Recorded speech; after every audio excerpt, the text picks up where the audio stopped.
ঠাউম হোয়েম পর্ব ৩ শেষাংশ আয়সা ইসলাম মুনি কপি করা সম্পূর্ণ নিষিদ্ধ ২ খণ্ড কারানের এমন কথায় এবার মীরা বিছানা থেকে নেমে এল।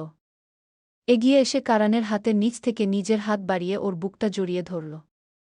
তারপর তার পিঠে মাথা ঠেকিয়ে ফিসফিস করে বলল, তোমাকে কষ্ট দিতে নয়, রাগাতে ভালো লাগে জাহাপনা গু। কারানের ঠোঁট দুটো কঠিন হয়েছিল। সে হুঁশিয়ারি গলায় বলল, আমাকে রাগিও না জান। জানো না আমি কে? আমি এমন সব কাজ করেছি যার গল্প শুনলে তোমার রক্ত হিম হয়ে যাবে গু।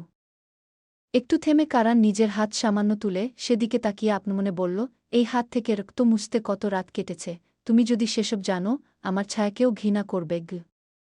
এদিকে মীরা কারানের কথায় বিন্দুমাত্র বিচলিত হয়নি, বরং আরও দীপ্তভাবে তাকে আঁকড়ে ধরে অবিচল কণ্ঠে উচ্চারণ করল, তুমি যদি আগুন হও তবে আমি সেই আগুনের শিখা।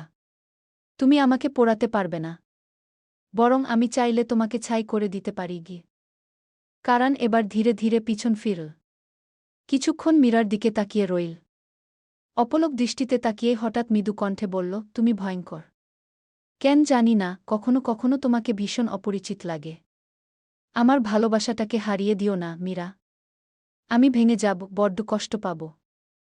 হয়তো মরে যাব, সত্যিই মরে যাব বেগম গ। মীরা ঠোঁটে রহস্যময় হাসি হাসল। শানিত কণ্ঠে বলল, উহু, আমি ভয়ঙ্কর নেই। আমি শুধু সেই আয়না যেখানে একদিন তুমি নিজের প্রকৃত রূপ দেখতে পাবে। যদি সেই প্রতিচ্ছবির অন্ধকার তোমায় কাঁপিয়ে তোলে তবে আয়না ভাঙার চেষ্টা করো না, কারণ সেই ভাঙা কাচেই তুমি আহত হবে। আর যদি মৃত্যুর কথা বলো, আমি তোমার আগে মরব, দেখে নিও। কারণ তোমাকে ছাড়া আয়দাহ আহসান মীরা একটা নিঃশ্বাসও নিতে পারবে না গি। কারানের ঠোঁটে স্মিত হাসি খেলে গেল। অর্থাৎ মীরার শেষ কথায় তার ক্লান্ত হৃদয়ে এক চিলতে শান্তি ছড়িয়ে পড়েছে। আশ্চর্যভাবে এখন আর মীরার কথাগুলো তার কাছে ভারী লাগছে না, বরং গভীর অবর্ণনীয় শান্তি নামছে বুকের গহীনে। মীরাকে শক্ত করে জড়িয়ে ধরল সে। মীরাও চুপচাপ জড়িয়ে ধরল কারানকে, কিন্তু তার অন্তর্গত অন্তঃস্থলে এক অজ্ঞাত আশঙ্কার ঘূর্ণি তাণ্ডব শুরু করেছিল। নিশ্চয়ই কোনো অনিবার্য ঘটনা দ্বারপ্রান্তে উপস্থিত। হয়তো অবশ্যম্ভাবীভাবে কারানের সত্য উন্মোচিত হবে তার সম্মুখে, অথবা মীরার নিজস্ব এক গোপন বিপরীত সত্য উদ্ভাসিত হবে কারানের দৃষ্টিপাতে। উভয়েরই সম্ভাবনা তীক্ষ্ণ বাস্তবতায় বিদ্ধ করছে তার চেতনা। সে অজান্তেই গুমোট আশঙ্কার ঢোক গিল। কারান তখন মৃদু হেসে বলল, ভাবতেই অবাক লাগছে আমার মীরা কতটা পাল্টে গেছে। তার কথায় এখন কত গভীর ভাব। তোমাকে আরও স্ট্রং বানাবো সুইটহার্ট। আমি না থাকলেও তোমাকে বাঁচতে হবে।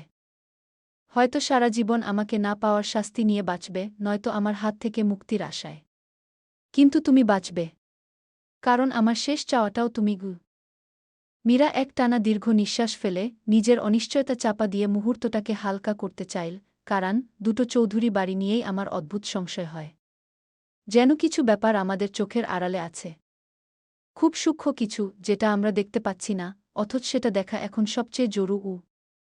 তার কথা শেষ হওয়ার আগেই কারান হালকা গলায় থামিয়ে দিল, একটা আবদার করব। মীরা কথা বন্ধ করে কারানের গলা ছেড়ে তার চোখের দিকে তাকাল। বলো জান। সামনের কটা দিন শুধু আমাকে দাও মীরা। এই কয়েকটা দিন আমরা আমাদের ছোট্ট পৃথিবীতে হারিয়ে যাব, যেখানে থাকবে না কোনো দায়িত্ব, কোনো ব্যস্ততা, থাকব শুধু তুমি আর আমি। আমি আবার দুবাই যাব, জানি না কবে ফিরতে পারব বা কবে আবার তোমার মুখটা দেখতে পারব। তাই এই অল্প কটা দিন তুমি চৌধুরী বাড়িসহ বাইরের সবকিছু ভুলে যাও। শুধু আমাকে আর আমাদের মুহূর্তগুলোকে মনে রেখো, যেগুলো একদিন বুকে আঁকড়ে ধরে বাঁচব তুমি আর আমি। কিন্তু তুমি তো বলেছিলে যত দ্রুত সম্ভব বাংলাদেশ যেতে হবে। কারান মীরার কপালের কাছের চুলগুলো আলতোভাবে সরিয়ে দিয়ে বলল, বলেছিলাম। কিন্তু এখন মনে হচ্ছে তার আগে নিজেদের হারিয়ে ফেলা টুকরোগুলো খুঁজে পাওয়া দরকার গু। একটা দীর্ঘ নীরবতা নামল দুজনের মধ্যে। কারানের চোখ তৃষ্ণার্থ। সে এই মুহূর্তে মীরাকে দেখে নিজেকে আশ্বস্ত করতে চাইছে।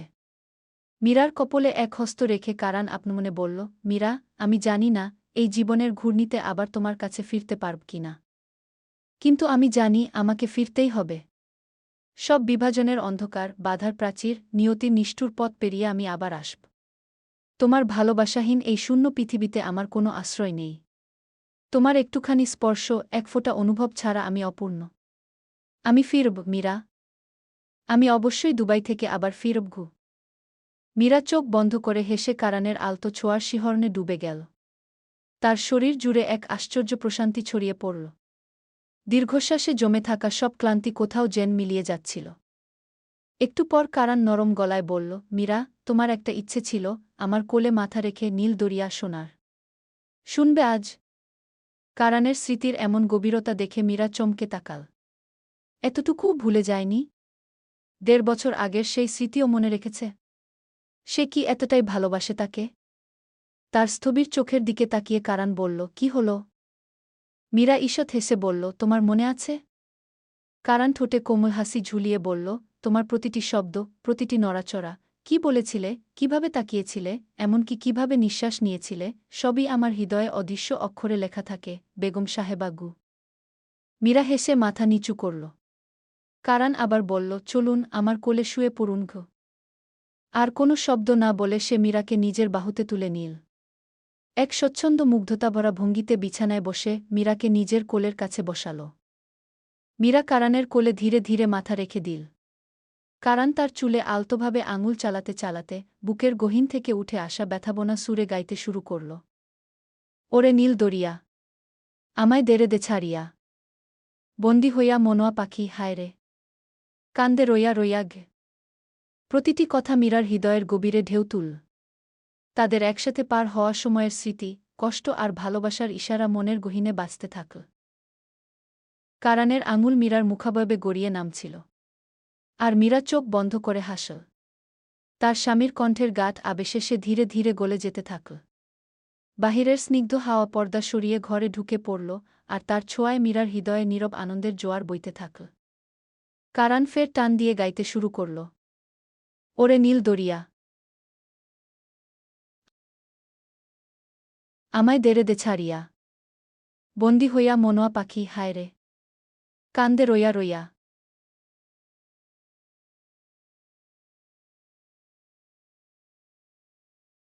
ওরে নীল দরিয়া ঘি। প্রতিটি সুর যেন কারানের ভিতরকার অজানা এক বিষাদের জমানো কুয়ো থেকে উঠে আসছিল, গলা দিয়ে বেরিয়ে আসতে গিয়ে হোঁচট খাচ্ছিল বারবার। এরপর এক দীর্ঘ নিঃশ্বাস ফেল কারান। তার মুখে হালকা একটা কাঁপুনি খেলে গেল, ঠোঁটের কোণে জমে থাকা ব্যথার রেখাটা গভীর হয়ে উঠল। কারান গলার খাজে একটা ঢোক গিলে নিল। চোখের পাপড়ি কাঁপল। ভিতরের কষ্টটা আর ধরে রাখা যাচ্ছিল না।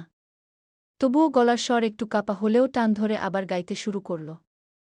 কাছের মানুষ দূরে থুইয়া, মরিয়া আমি ধরফরাইয়া রে, কাছের মানুষ দূরে থুইয়া, মরিয়া আমি ধরফরাইয়া রে, দারুণ জ্বালা দিবানিশি, দারুণ জ্বালা দিবানিশি। অন্তরে অন্তরে গুই।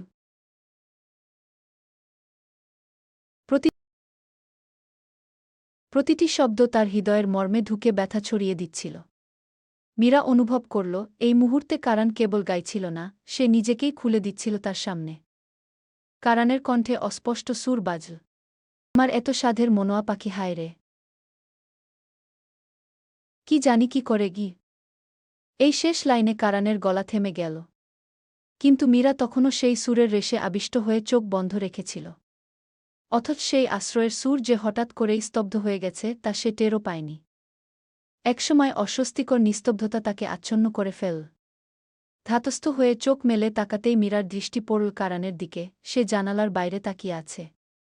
পর্দার ফাঁক গলে চাঁদের নরম আলো এসে পড়ল কারানের মুখে। সেই আলোয় মীরা অবাক হয়ে দেখল, তার চোখে এক বিন্দু জল ঝুলে আছে। কারানের বিবর্ণ মুখ দেখে মীরার বুকেও বাজতে থাকল অচেনা ব্যথার সুর। এমন রূপ সে আগে কখনো দেখেনি। এই হঠাৎ পরিবর্তনের পেছনে যে কোনো গভীর স্মৃতি লুকিয়ে আছে তা মীরা অনুভব করলেও ধরতে পারল না।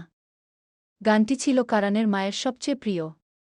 আজ যখন সে গাইল তখনই সেই একটি লাইন তার হৃদয় বিদীর্ণ করে দিল, কাছের মানুষ দূরে থুইয়া। শৈশবের আশ্রয় হয়ে থাকা মা আজ আর নেই। গানটার প্রতিটি শব্দ তাকে ফিরিয়ে নিয়ে গিয়েছিল সেই ফেলে আসা মুহূর্তে, যেখানে একটাই মুখের জন্য তার মন কাঙাল হয়ে থাকত। অথচ জানে সে মুখ আর কখনো ফিরে আসবে না। এ ভারেই তার চোখ ছলছল করে উঠল। মীরা বোবা বিস্ময়ে তাকিয়ে থাকল। কারণটা সে জানে না, কিন্তু সেই দৃষ্টির অন্তর্নিহিত যন্ত্রণা অনুভব করতে পারে। তবু কোনো প্রশ্ন তুলল না। তার বিশ্বাস, কিছু প্রশ্ন যন্ত্রণার এমন দরজা খুলে দেয়, যার অন্তরালে থাকে শুধু ভেঙে পড়ার আতঙ্ক আর স্মৃতির বিস্ময়তা। তাছাড়া যদি জানানোর প্রয়োজন হতো, কারান নিজেই বলত। সে কোল থেকে উঠে কারানের বুকে মাথা রেখে ফিসফিস করে বলল, কি হয়েছে, কারান? কারান ম্লান হাসল। যেন সেই হাসির ভেতরে হৃদয়ের যন্ত্রণা চাপা পড়ে যায়। তার ঠোঁট কাঁপলেও চোখে তীব্র কোমলতা নিয়ে একটা প্রশ্ন ছুড়ে দিল, তুমি খুশি? মীরা সেই মুহূর্তে বুঝে ফেল, এই গানটা কেবল তার জন্য ছিল না। এ ছিল কারানের হৃদয়ের এক গোপন জানালা, যা আজ একটু খুলে গেছে। মীরা কৌশলে একটু হেসে চোখ তুলে বলল, আমার মন ভরেনি, কারান। আমার স্বামীর কণ্ঠে আরেকটা গান শুনতে ইচ্ছে করছে গে। কারান মীরার কপালে এক টুকরো আত্মস্থ চুমু এঁকে এক দীর্ঘ নিঃশ্বাস টেনে ধীরে ধীরে নিজের আবেগকে সংবরণ করল। দুহাত দিয়ে মীরার মুখশ্রী আবদ্ধ করল। এই মুখটাই তো তার পৃথিবী। তার বুকের গভীরে চিরস্থায়ী এক ভয় গেঁথে আছে। যদি কখনো এই মুখটা হারিয়ে যায়, তবে সে বাঁচবে কিভাবে? না, কিছুতেই বাঁচতে পারবে না। তার কণ্ঠে জমে থাকা শব্দেরা আবার সুর হয়ে ঝরে পড়ল। छुप गया बादली में जाके चांद भी शर्मा गया। छुप गया बादली में जाके चांद भी शर्मा गया। आपको देखा तो फूलों को पाछीना आगाया। আরে মাহি রে হো ও। মীরা আলতো করে হেসে ফেল। সেই মুগ্ধতায় মোহাচ্ছন্ন হয়ে এবার সেও কারানের গাল দুটো ধরে রাখল। তারপর গভীর চোখে চেয়ে থেকে গাইতে শুরু করল। আপনি ইউ ছেড়কে তো দিল মেরা ধারকা দিয়া। আপনি ইউ ছেড়কে তো দিল মেরা ধারকা দিয়া। হাম মিলে তো প্যার কারনে কা মাহিনা আগায়া। আরে মাহি রে হো ও।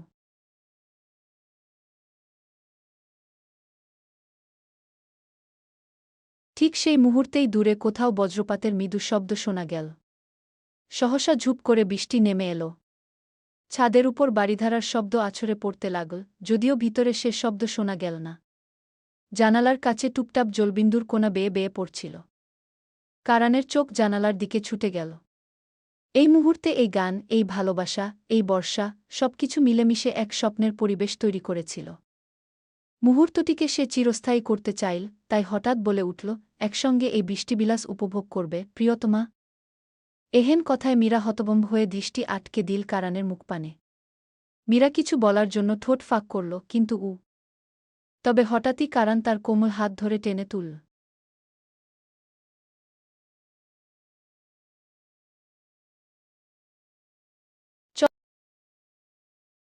চলো মেরি জান, বলেই মীরার বাক্য অসমাপ্ত রেখেই তাকে নিয়ে এলো ছাদের দ্বারপ্রান্তে।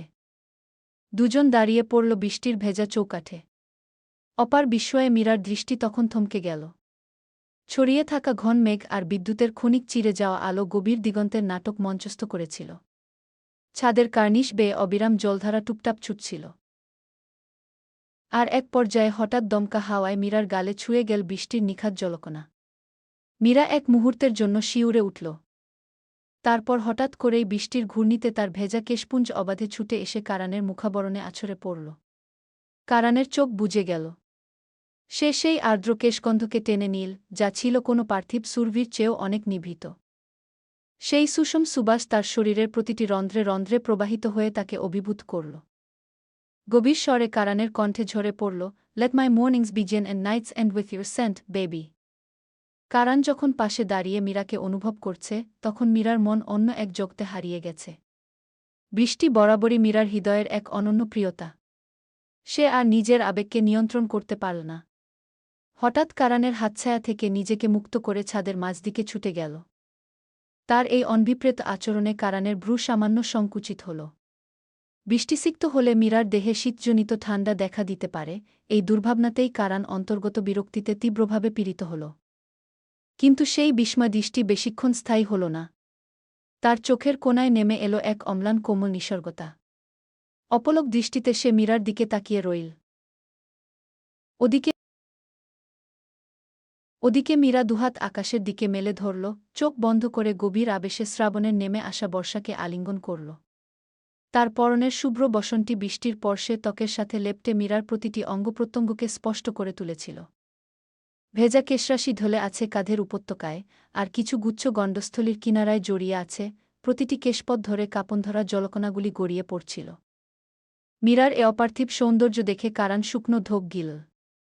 তার দৃষ্টি আটকাল মীরার শরীরের ভেজা ভাঁজে, যা কোনো অশ্লীলতার নয়, বরং গভীর মুগ্ধতা ও অন্তর্নিহিত প্রেমের দ্যুতি বহন করছিল। বৃষ্টিস্নাত রাতে মীরার সেই উপস্থিতি কারানের চোখে যেন বারিশা রূপসীর মতো এক নৈসর্গিক দৃশ্য হয়ে উঠল। কারান আর নিজেকে সংবরণ করতে পারল না। এক পা ভেজা ছাদের উপর রাখল, মুহূর্তেই আকাশ থেকে ঝরে পড়া শ্রাবণের ফোঁটাগুলো তার দেহাবরণে মেলামেশা করতে লাগল। ধীরগতিতে সে মীরার দিকে এগিয়ে গিয়ে উঠল। ও আগে কত বৃষ্টি যে!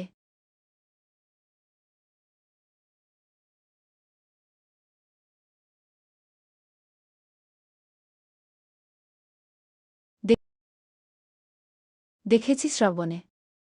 জাগেনি তো এত আশা। ভালোবাসা এ মনে কি?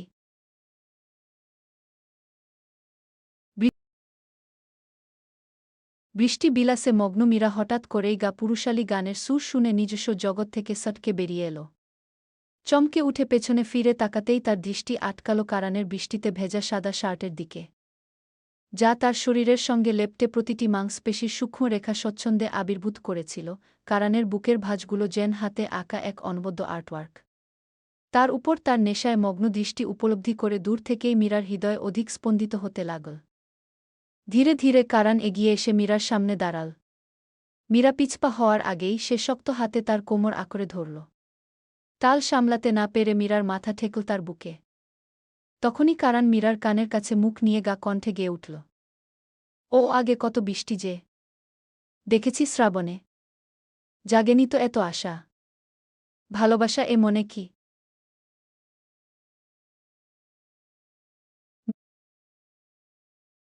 মীরা মাথা উঁচিয়ে কারানের মুখপানে দৃষ্টি নিবদ্ধ করল, তার অধরে নিভৃত প্রশান্তির হাসি ফুটে উঠল। অবর্ত বর্ষণের অশান্ত ধারাগুলি কারানের কেশরাসীমায় মস্তক বেয়ে সিক্ত দাড়ির প্রান্ত থেকে গড়িয়ে পড়তে থাকল মীরার বিমুগ্ধ মুখাবয়বে। কারান ধীরে ধীরে মীরার কোমর ঘিরে ধরল, তারপর আলতো হাতে দোলাতে শুরু করল। মীরাও কারানের সাথে তাল মিলিয়ে কোমর দোলাতে লাগল। পুনরায় কারান গেয়ে উঠল। সেই বৃষ্টি ভেজা পায়ে। সামনে এলে হায় ফোটে কামিনী। শূন্য মনে জাগে প্রেমের কামিনী। সেই বৃষ্টি ভেজা পায়ে। সামনে এলে হায় ফোটে কামিনী। আজ ভিজতে ভালো লাগে। শূন্য শূন্য মনে জাগে প্রেমের কামিনী গে। গানের প্রতিটি শব্দ মীরার মনের গভীরে ডুবে যাচ্ছিল। বৃষ্টির মতো এক অনন্য মাধুর্য আর আবেগ সঞ্চার করে চারপাশের নিরিবিলি পরিবেশকে এক অতন্দ্রিত স্বপ্নে পরিণত করেছিল। কারান বাম হাতে মীরার হাত তুলে ধীরে ধীরে সামনের দিকে ঘুরিয়ে নিল। কারানের স্পর্শে মীরার শরীরে একরাশ অনুভূতির তরঙ্গ ছড়িয়ে পড়ল। উত্তেজনায় মুখমণ্ডল লাল হয়ে উঠল। এর মধ্যেই ছাদের একপাশে জমে থাকা পানির দিকে দুজনেরই দৃষ্টি পড়ল। মীরা মুহূর্তেই ছুটে গেল। এক নিস্পৃহ শিশুর সরলতা নিয়ে পানির মাঝে লাফাতে শুরু করল। হঠাৎ কারানের ভিতরেও এক অনাবিত শিশুসুলভ খেলা প্রকাশ পেল। ভিন্ন কোনো প্রেক্ষণে হলে সে হয়তো মীরাকে বকাবকি করত কিংবা অনায়াসে তাকে কোলে নিয়ে সিঁড়ি বেয়ে নিচে অবতরণ করত। কিন্তু এই মুহূর্তে সেও মীরার পাশে এসে সেই পানির মাঝে লাফাতে লাগল, তাদের হাসির প্রতিধ্বনি মেঘছাওয়া আকাশে অনুরণিত হল।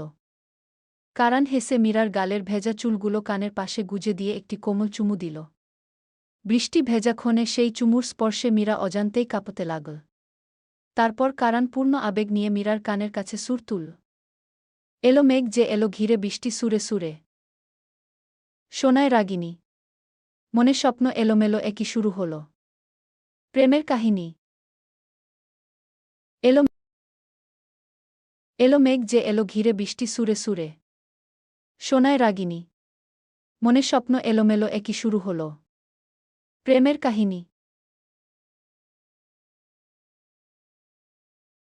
রিমঝিমে ধারাতে চাই মন হারাতে গু। হঠাৎ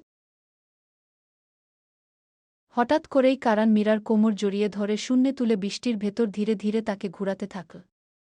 মীরা প্রথমে কিছুটা ভরকে গেলেও পর মুহূর্তে সে কারানের কাঁধ আঁকড়ে ধরে ঠোঁটের কোণে শিশুসুলভ উচ্ছ্বাস নিয়ে হেসে উঠল। তারপর বৃষ্টিভেজা আকাশের দিকে হাত দুটি মেলে দিল।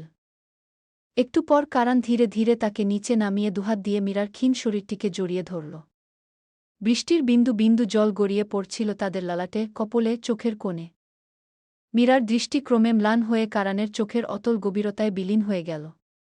তার বুকের প্রতিটি কোমল স্পন্দন কারানের কঠিন বুকে এসে শ্বাসরুদ্ধ হয়ে উঠল। তখন কারান তার কপালে কপাল ঠেকিয়ে চোখ বন্ধ করে ধীরে ধীরে বলে উঠল, তুমি আমার শ্রাবণের অনুপম অভিসার। মেঘবিহ্বল গগনে কুজন তোল অপার। তুমি বসন্তের কুসুমঘন গোপন অভিমান। সুরভিত হেমন্তে জাগাও অনিবার্য প্রাণ।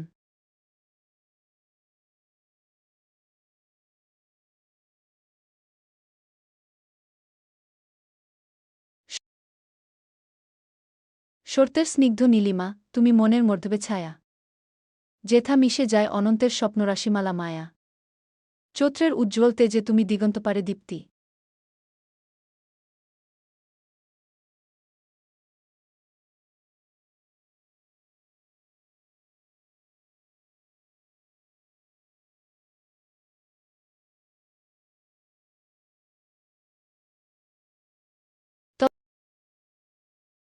তব দৃষ্টিতে জ্বলে ওঠে প্রেমের অন্তহীন নীতি।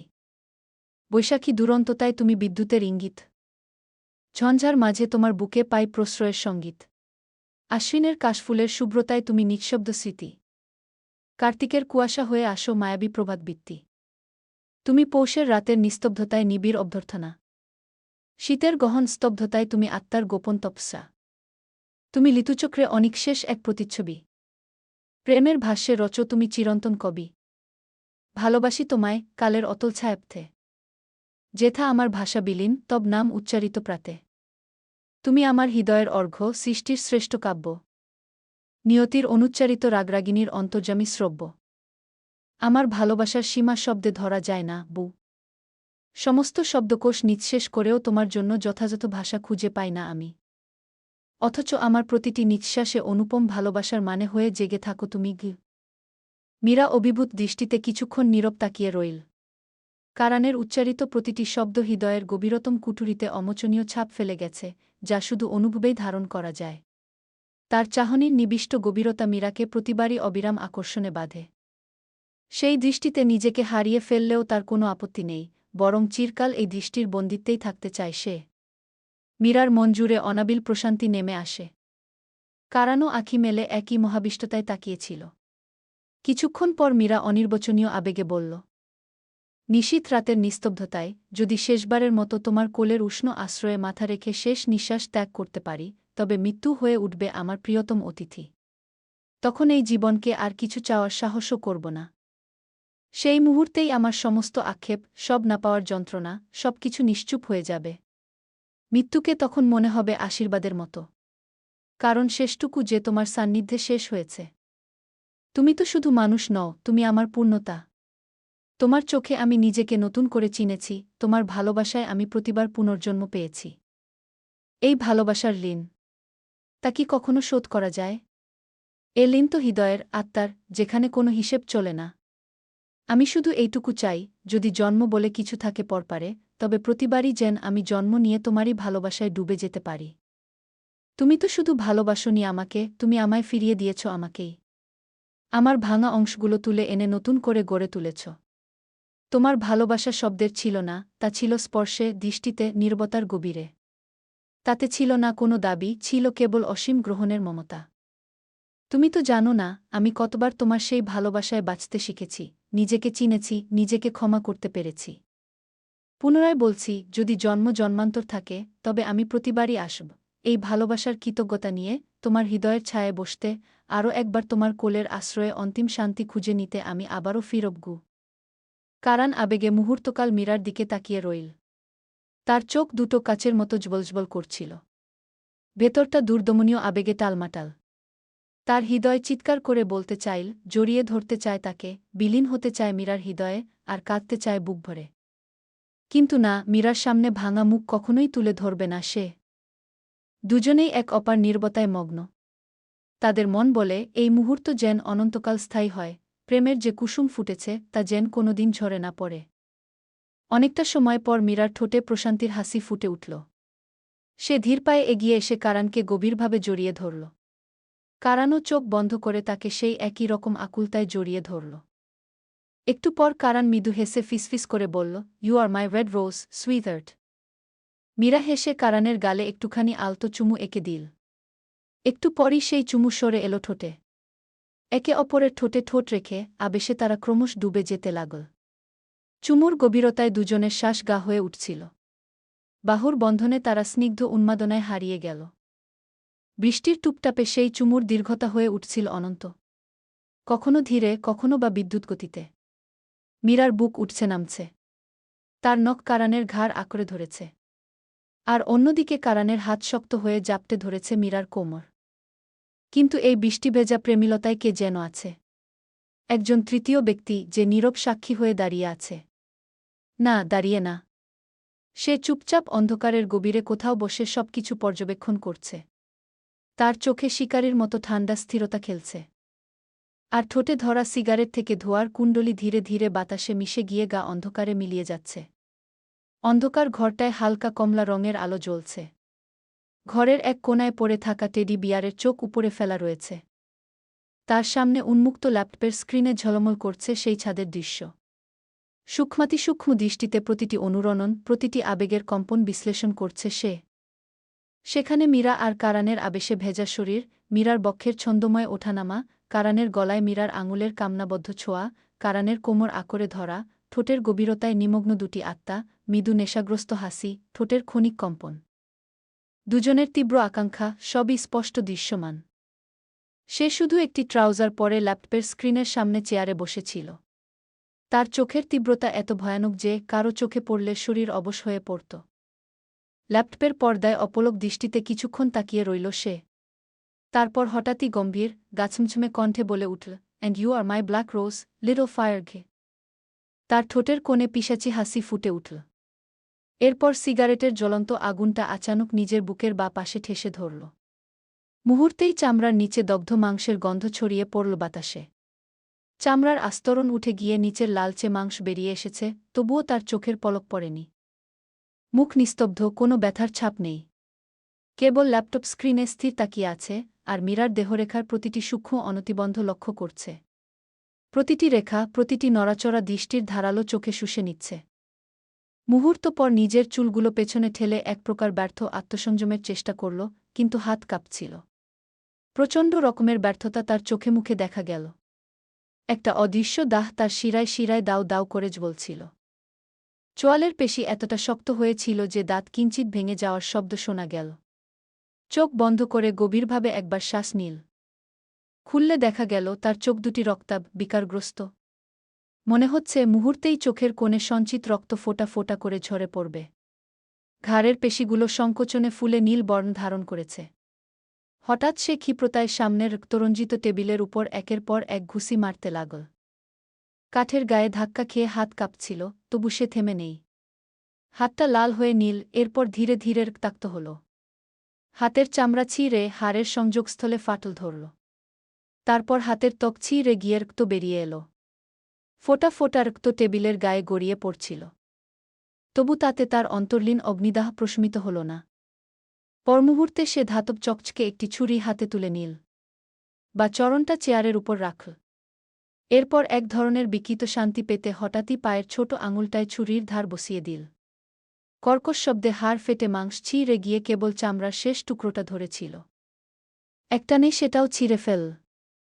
আঙুলটা মেঝেতে ছিটকে পড়ে রক্তে ভিজে কাঁপতে কাঁপতে লাফিয়ে উঠল। রক্তসাপের সর্পিল রেখার মতো টাইলসের উপর ছড়িয়ে পড়ল। আর তার পায়ের মাংসের কোনায় কোনায় জমে থাকা রক্তের ফোঁটাগুলো থরথর করতে লাগল। অথচ তার মুখে একটুও বিকার নেই। চোখে না আছে বেদনা, না বিস্ময়। সে নিচু হয়ে আঙুলটা হাতে তুলে নিল। তখনও আঙুলটা ছটফট করছিল। স্থির চোখে সেটার দিকে অনেকক্ষণ তাকিয়ে রইল। মনে হয় সে যেন হিপনোটাইজড হয়ে গেছে। ক্ষণকাল পর ধীর পায়ে ফার্স্ট এইড বক্স নিয়ে এল। সেখান থেকে সুই বের করল। সুইটার মাথায় শুকিয়ে যাওয়া রক্তের ছোপ লেগেছিল, আগেও হয়তো এটা ব্যবহৃত হয়েছিল। এবার সে সেই আঙুলটা আবার পায়ে সেলাই করতে শুরু করল। ছুঁচটা মাংসের ভেতর ঢুকছিল, আবার বের হচ্ছিল। তবুও সে নির্বিকার। কিন্তু ব্যর্থ হল। যতই সেলাই করে আঙুলটা ততই নড়তে থাকল। রাগে উন্মাদ হয়ে সে ছুঁচটা ছুঁড়ে ফেলে দিল। ঠোঁট দুটো থরথর করে কাঁপছিল, চোখ দুটো রক্তাক্ত আগুনে জ্বলছিল। তাই সেই কাটা আঙুলটা মুখের মধ্যে পুড়ে ফেল। চোয়াল শক্ত করে চিবোতে শুরু করল। মুহূর্তেই কচকচে শব্দ হল। চামড়া ছিঁড়ে যাওয়া, হাড় ভাঙার হৃৎকম্পনমূলক আওয়াজ সমস্ত ঘরে ছড়িয়ে পড়ল। তার মুখ ধাপে ধাপে কঠিন হয়ে উঠছিল। তার ঠোঁটের কোণ দিয়ে রক্ত গড়িয়ে পড়ছিল, কিন্তু সেই রক্ত জিভ দিয়ে চেটে খেয়ে নিল সে। কাটা আঙুলটার নখটা ঠোঁট ফুঁড়ে বেরিয়ে যেতে চাইছিল, তবে পারল না। তারপর উঠে গিয়ে ফ্রিজ খুল। ভেতরে থরে থরে সাজানো আছে বিকৃত নিদর্শন। কাটা মাথা, ছিন্ন ভ্রূণ, নীলচে পুরুষাঙ্গ, কাটা স্তন, কিডনি, যকৃৎ, হৃৎপিণ্ড, যৌনাঙ্গ, অন্ডকোষ সবই জমে বরফের মতো শক্ত হয়েছিল। সে ঠান্ডা হিমায়িত একটি পা টেনে বের করল। চেয়ার টেনে বসে সেই পা থেকে ছোট আঙুলটা নিখুঁতভাবে কেটে নিল।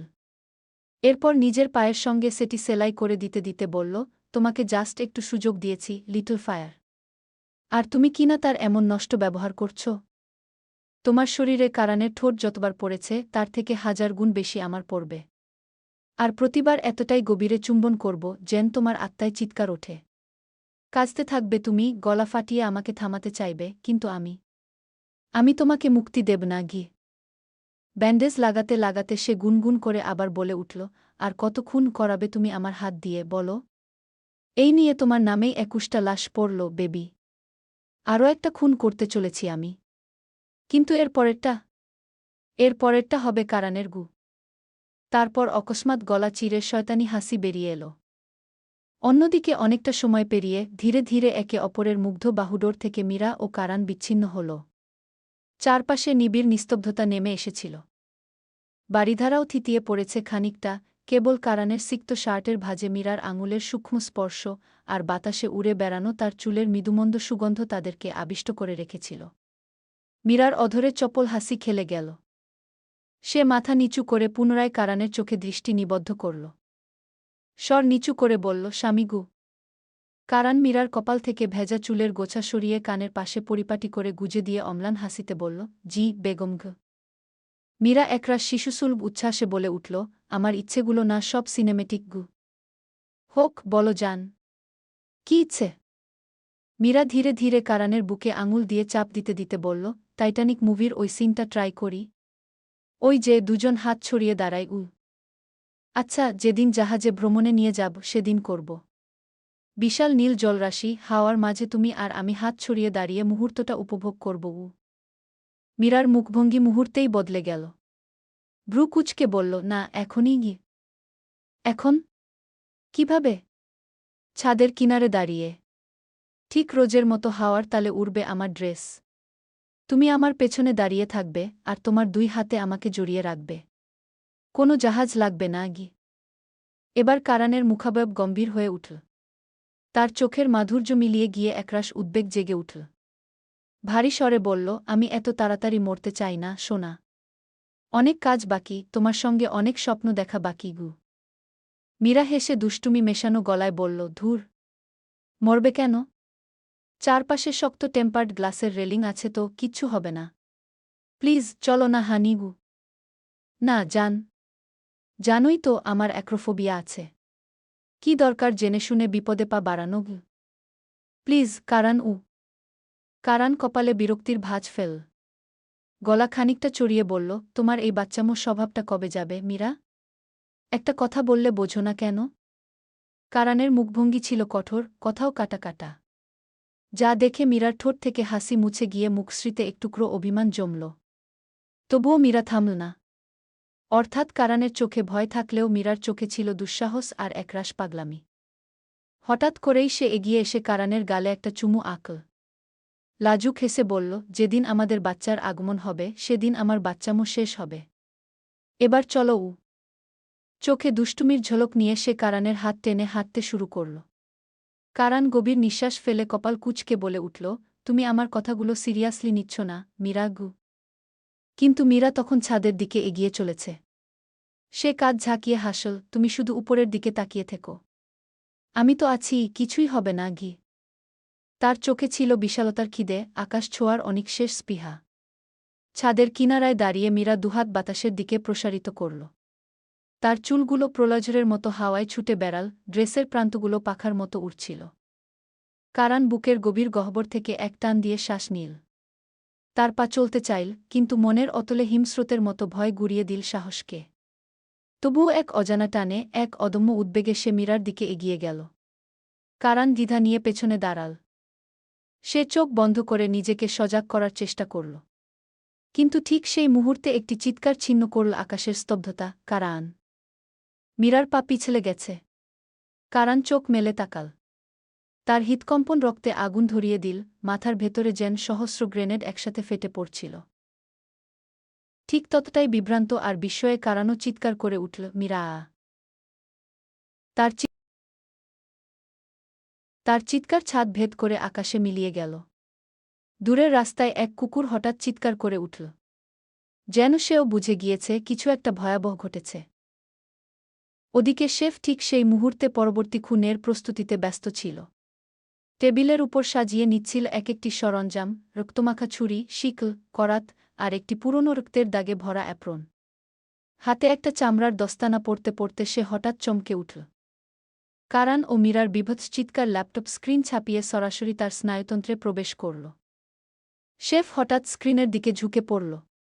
তার চোখ ছানাবড়া, ঠোঁট ফাঁক হয়ে গেছে। সে বিকিত কণ্ঠে গর্জে উঠল, ব্ল্যাক রোজ উ।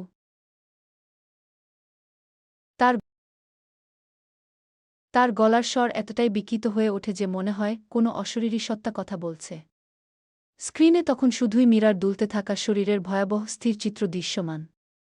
পরে যাওয়ার মুহূর্তটার থেমে থাকা একটি ছবি বারবার রিফ্রেশ হচ্ছিল, যা অবলোকন করে তার ভয় প্রতি সেকেন্ডে তীব্র হচ্ছিল। কয়েকদিন আগের এক বিকেলের কথা।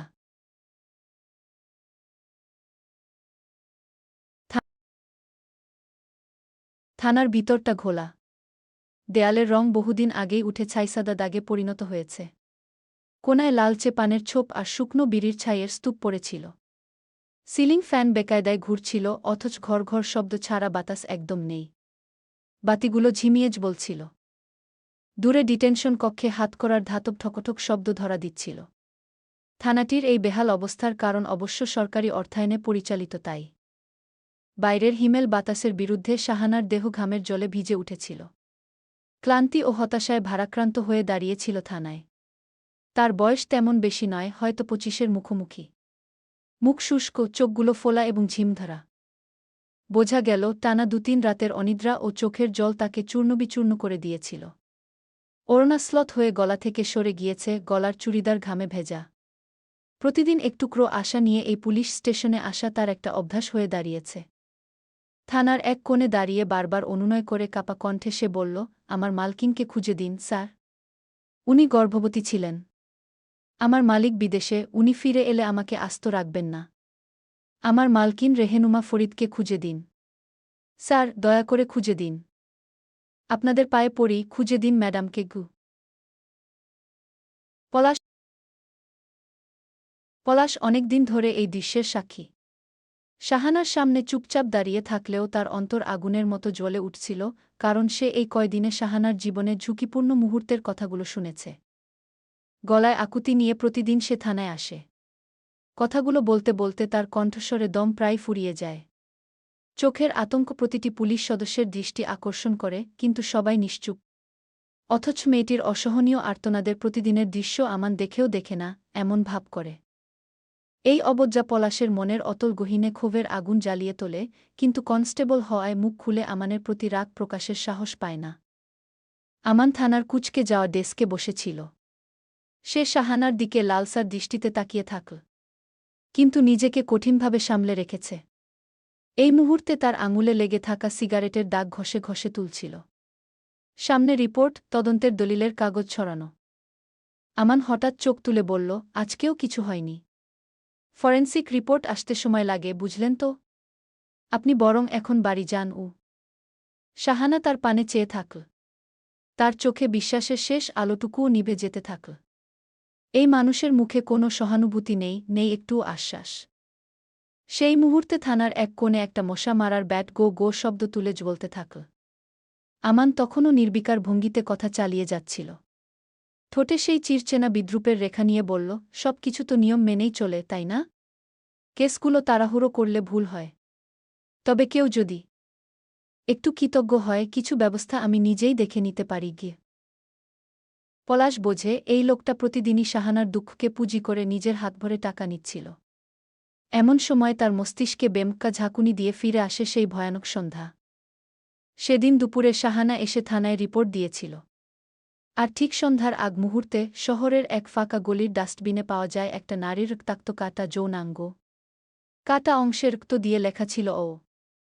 প্রথমে সবাই ধরে নিয়েছিল কোনো অপ্রাপ্তবয়স্ক মেয়েকে হয়তো ও নামক সেই বিকৃত মানসিকতার সিরিয়াল কিলার ধরে নিয়ে এমন ভয়াবহ কাণ্ড ঘটিয়েছে।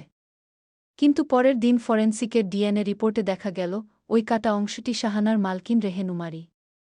খুব সম্ভবত গর্ভস্থ সন্তানসহ তাকে নির্মমভাবে হত্যা করা হয়েছে। তবু আমান প্রতিদিনই শাহানাকে মিথ্যে আশ্বাসে ফিরিয়ে দিত।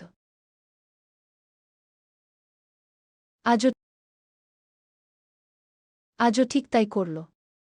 তবে আজ আর শাহানা বাড়ি ফেরেনি। সে থানার মাঝখানে হাঁটু গেড়ে বসে হাত পা ছুঁড়ে কাঁচতে কাঁচতে আর্তচিৎকারে বলে উঠল, স্যার, আমার মালকিনকে খুঁজে দিন, দয়া করে খুঁজে দিন। কালকে মালিক রাশিয়া থেকে ফিরে আসবে। আমি মারা যাব স্যার। আমাকে জানে মেরে ফেলবে। আমি কি করব? হে আল্লাহ, আমি কি করব? তার মুখ বিবর্ণ, নাক মুখে গলায় কান্নার পানিতে একাকার হয়ে গেছে। চোখের নিচে দগদগে দাগ। অথচ চারপাশে পুলিশ সদস্যরা নীরব, নড়েও না। অমান বিরক্ত মুখে হাত তুলে এক মেয়ে পুলিশকে ইশারা করল। সে এগিয়ে আসল। তার হাত পড়ল শাহানার কাঁধে। আলেয়া নামের সেই পুলিশ মেয়ে নির্লিপ্ত কণ্ঠে বলল, আপনি আপনার স্যারের নামে একটা রিপোর্ট লিখিয়ে বাসায় ফিরে যান। আমরা মিসেস রেহেনুমাকে খুঁজছি। এটা সময়সাপেক্ষ, বুঝতে হবে আপনাকে কিন্তু শাহানা হঠাৎ সেই মেয়ে পুলিশটার পা জড়িয়ে ধরল। কাঁচতে কাঁচতে মাথা নিচু করে বলল, ম্যাডাম, আমার মালকিনটা খুব ভালো ছিল, অনেক ভালো ছিল। তাকে খুঁজে দিন প্লিজ, খুঁজে দিন তাকে আলেয়া অবাক হয়ে কিছুক্ষণের জন্য থেমে গেল। মুখে শিরশিরে অস্বস্তি খেলে গেল, কিন্তু সে আর কিছু বলল না। এদিকে শাহানার এমন খামখেয়ালি অগোছালো অবস্থা দেখে এবার আমান খেপে গেল। ডেস্কের উপর রাখা লাঠিটা তুলে একবার টঙ্ক করে মারল টেবিলে। তার গলা তীব্র হয়ে উঠল, ওই মেয়ে এখান থেকে যাবে নাকি অন্য ব্যবস্থা নিব? থানাকে কি তোমার বাপদাদার বাড়ি ভেবেছ? এখানে বসে ভ্যা করে কাঁদছ কেন? বের হও এখান থেকে, না হলে তোদের মতো লোকের জায়গায় পাঠিয়ে দিব একদম। তার কণ্ঠের রুক্ষতায় শাহানার চোখ কেঁপে উঠল। ওড়নার ভেজা প্রান্ত দিয়ে চোখ মুছে হঠাৎ উঠে দাঁড়াল। সে থানা থেকে বের হতে উদ্যত হল। কিন্তু শাহানার শূন্য অস্থির চোখের দৃষ্টি পলাশের চোখে এসে ধরা দিল।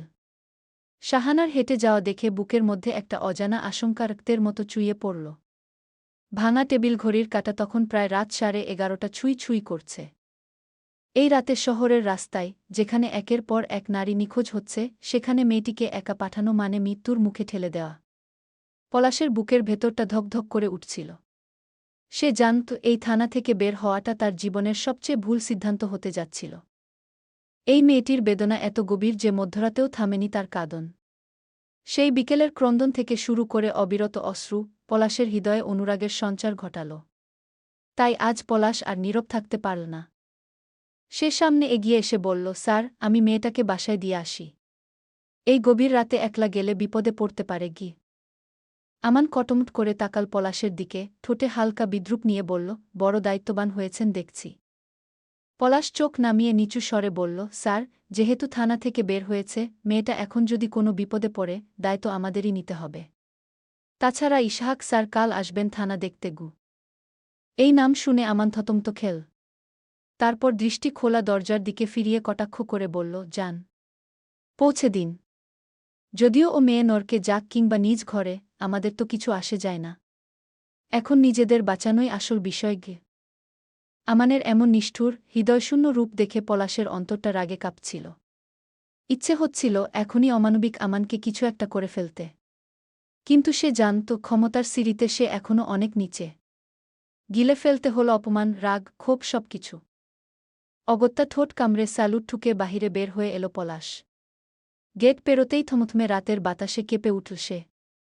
থানা চত্বরের করিডোরটা আলো ঝলমলে, সিসিটিভির নিচে দাঁড়িয়ে ছিল কিছু আনমনা পুলিশ।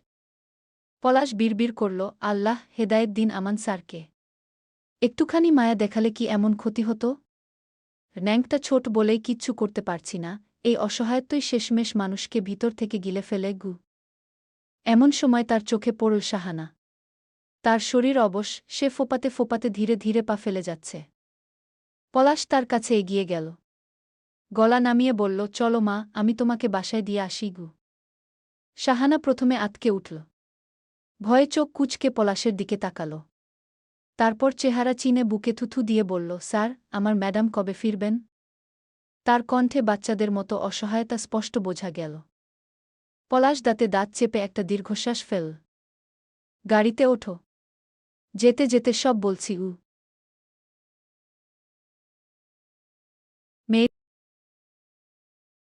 মেয়েটি উভোজ হাতের আঙুলে চোখের জল মুছে পদক্ষেপ নিল। পলাশের অনুগামী হয়ে থানা গেট অতিক্রম করল। বাহিরটা যেন আরও বিভীষিকামা, বাতি নিভু নিভু জ্বলছে। এক কোণে ছিঁড়ে যাওয়া একটি বিবর্ণ পোস্টার ঝুলছে, তাতে লেখা, গুম হওয়া ব্যক্তিদের সন্ধানে তথ্য দিন। পলাশ গাড়ির ড্রাইভিং সিটে চুপচাপ উঠে বসল। তার পাশেই কান্নাভেজা মুখে শাহানা উঠে বসল। মুহূর্তের মধ্যেই গাড়ির ইঞ্জিন গর্জে অন্ধকার গলির বুকে যাত্রা শুরু করল। শাহানা একটা দীর্ঘ নিঃশ্বাস ছেড়ে আফসোস নিয়ে বলে উঠল, জানেন স্যার, ২০ বছর। পুরো ২০টা বছর ম্যাডাম এই বাচ্চার জন্য কষ্ট পেয়েছেন। আর এখন শেষ মুহূর্তে কেউ জানেও না উনি কোথায়। পলাশের গলা শুকিয়ে গেল। চোখ ছলছল করতে লাগল, তবুও শক্ত করে নিজেকে সামলে আপনমনে বলল, যারা এটা করেছে, আমি শুধু একবার ওদের মুখটা দেখতে চাই। কতটা পশু, কতটা জানোয়ার হলে কেউ একটা প্রেগন্যান্ট মাকেও ছাড়ে না। তারপর গলা আরও নিচু করে বলল, ওদের মৃত্যু যেন পৃথিবীর সবচেয়ে ভয়ঙ্কর মৃত্যু হয়। যেন ওদের বুকে গলগল করে আগুনের লাভা ঢেলে দেওয়া হয়, যেন ওদের আর্তনাদে পৃথিবীর সমস্ত দরজাও কেঁপে উঠে বন্ধ হয়ে যায়। আল্লাহ যেন ওদের উপর এমন গজব নামান, যা দেখে সব পাপী যেন ভয় পেয়ে কেঁদে কেঁদে তওবা করে। আমিন ঘু। অকস্মাৎ গাড়ির বাইরে অন্ধকার গলিতে কোথা থেকে একটা কুকুর ডেকে উঠল। বাতাসটা ঠান্ডা, অথচ ঘামে পলাশের হাত ভেজা। দূর থেকে ভেসে আসছিল কোনো পাগলের অস্পষ্ট আর্তচিৎকার, কিন্তু গায়ের লোম খাড়া করে দেয়। নীরব রাতের নিরেট নিস্তব্ধতা চিরে তাদের গাড়ি ছুটে চলছিল। গাড়ির অভ্যন্তরে কেবল দুটি মানবচরিত্র। আকাশ আজ নিশ্চন্দ্র। শাহানা জানালার বাইরে স্থির দৃষ্টিতে তাকিয়েছিল। তার ফ্যাকাশে ঠোঁট কাঁপছে, অথচ কোনো ধ্বনি নির্গত হচ্ছে না। মাঝে মাঝে গোঙানির মতো মৃদু শব্দ শোনা গেল। তবে শাহানা তার পাশে অশ্রুসিক্ত নিঃশব্দ কান্নার মাঝেই কখন তন্দ্রাচ্ছন্ন হয়ে পড়েছে, তা সেও জানে না। মেয়েটার চোখের কোল তখনও লবণাক্ত জলরেখায় ভেজা। সহসা কিছু একটা অবলোকন করে পলাশের ভিতর অস্থির হৃৎকম্পন তীব্র হয়ে উঠল।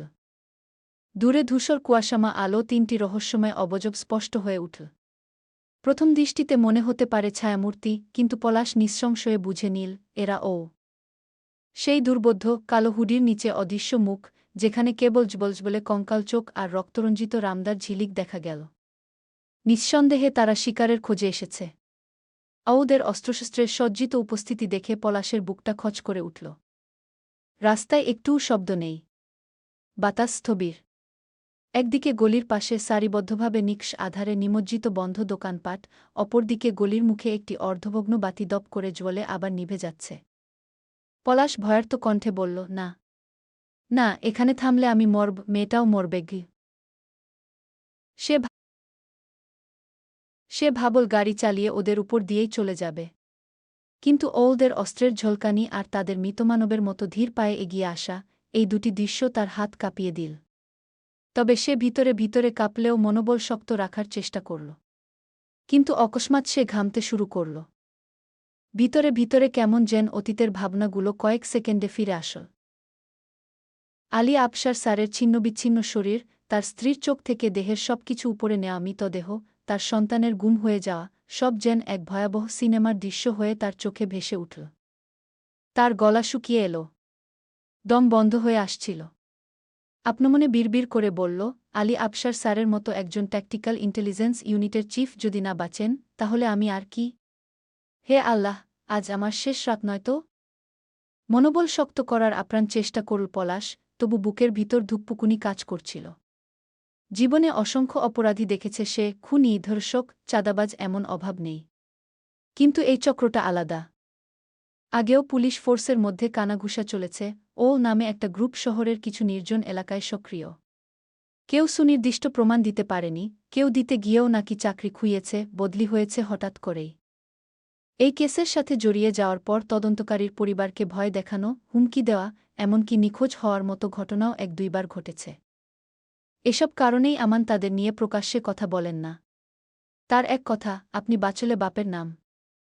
শুরুতে সরকার বেশ চেষ্টা করেছিল। কিন্তু যখন একজন senior intelligence officer Ali Afsar সেই অভিযানে গিয়ে তার স্ত্রী ও মেয়েকে হারান, তখন তদন্ত এক প্রকার থেমেই যায়। তখন থেকেই উচ্চপর্যায়ের কর্মকর্তারা এ বিষয়গুলো এড়িয়ে চলেন। হয়তো আরও কিছু কঠোর সিদ্ধান্ত নেওয়া গেলে আজ পরিস্থিতিটা অন্যরকম হতো, কিন্তু ব্যবস্থা নেয়ার লোকই নেই। থাকবেই বা কী করে, ভেতরে ভেতরে তো দুর্নীতিগ্রস্ত লোকের সম্ভার। পলাশ ভেবেছিল সে নিজে থেকেই একটু খোঁজখবর নেবে, কিন্তু এখন বোঝে ওদের কাছাকাছি যাওয়া মানেই বিপদ। এখন যেভাবে একা বেরিয়ে পড়েছে সেটাও বোকামি ছিল। রাস্তাঘাট শুনশান, লোকজন নেই। সে গাড়ি ঘুরিয়ে চলতে শুরু করল। তার মোবাইলটার চার্জও তখন প্রায় শেষের পথে। তবু দেরি না করে একটানে মেসেজ টাইপ করতে লাগল, হুমায়ুন, যদি আর ফিরতে না পারি, দয়া করে মিডিয়াকে জানিয়ে দিও, ওল চক্রের লোকজন আবার সক্রিয় হয়েছে। আজ রাতে এক মেয়েকে রক্ষা করতে গিয়ে আমি পথে নেমেছি। কিন্তু এখন আর বসে থাকা চলবে না। মেয়েটাকে ওরা নেবে। থানায় তথ্য পাঠিয়ে দিব, জানি কিছু লাভ হবে না। ওদেরও ভয় লেগে যায় আউলের নাম শুনলে। কিন্তু আমি চুপ করে থাকব না। তুমি অন্তত চেষ্টা করো যেন আর কোনো মেয়ের জীবন এভাবে নিভে না যায়। তোমার উপর ভরসা রইল গে। সে টেক্সট পাঠিয়ে সঙ্গে সঙ্গে অপারেশন ইউনিট ৫-এ রেডিও কল করল। আমি কনস্টেবল পলাশ। ৩৫ নম্বর সোনাপুর সড়কে সন্দেহভাজন স্পটেড। অবিলম্বে ব্যাকআপ দরকার, জরুরি অবস্থা। গাড়ির নম্বর ঢা-28-0077, লোকেশন পাঠাচ্ছি। দ্রুত আসুন, দেরি করবেন ঘি। কিন্তু বাক্য শেষ হওয়ার আগেই বিস্ফোরণের মতো গুলির শব্দ ছিন্নভিন্ন করে দিল নিশুতি। গাড়ির সামনের বাম চাকা মুহূর্তেই উড়ে গেল, ধাতব ছিন্নাংশ চারদিকে ছিটকে পড়ল। গাড়ি প্রচণ্ড ঝাঁকুনিতে ভারসাম্য হারিয়ে একপাশে হেলে পড়ল। পলাশ দুহাতে স্টিয়ারিং আঁকড়ে ধরল। শাহানা চোখ দুটোতে জমাট ভয় নিয়ে জেগে উঠল। আতঙ্কিত স্বরে বলল, কি হয়েছে স্যার? এদিকে অন্ধকার বিদীর্ণ করে আউলের সদস্যরা একেবারে সামনে এসে দাঁড়াল। কারো হাতে শীতল ধাতুর রড, কারো হাতে ধারালো চাপাতি। কারো আদল খোলা, কারো মুখাবয়ব অন্ধকারে ঢেকে গেছে। হিংস্রতায় তাদের চোখ দুটো জ্বলছিল। পলাশ গলায় ঢোক গিলল। ভিতরের ধুকপুক শব্দটা চাপা দিয়ে ভাবল, যদি আজ তার ফেরা না হয়, হুমায়ুন যেন থেমে না যায়। কিন্তু আবারও কি একটি নারীর জীবন নিঃশেষ হতে যাচ্ছে? নাকি নিয়তির অন্ধকার এই বৃত্তে এবার ছেদ পড়বে? এই রাত কি আবারও শুধু শোক হয়ে ফিরবে, নাকি উন্মোচিত হবে প্রতিশোধের উন্মত্ত সকাল? চলবে। আসসালামু আলাইকুম, আমি মাইমুনা ভুইয়া মিম। আজ আপনাদের উদ্দেশ্যে আমার কিছু কথা। এই একটা ভিডিও রেকর্ড করে এডিট করতেই আমার ১ থেকে ২ দিন লেগে যায়, কিন্তু ভিডিওতে ভিউজ হলেও লাইক হয় না, তাই ভিডিও দেওয়াও হয় না। তাই আপনারা যারা tell me who I am উপন্যাস এর সিজন ২টা শুনছেন আমার চ্যানেল থেকে, তারা একটু লাইক দিয়ে জানিয়ে যাবেন যে এই উপন্যাসের নেক্সট এপিসোড কবে চান, তাহলে সেই অনুযায়ী আমি পরবর্তী এপিসোডগুলো আপলোড করব।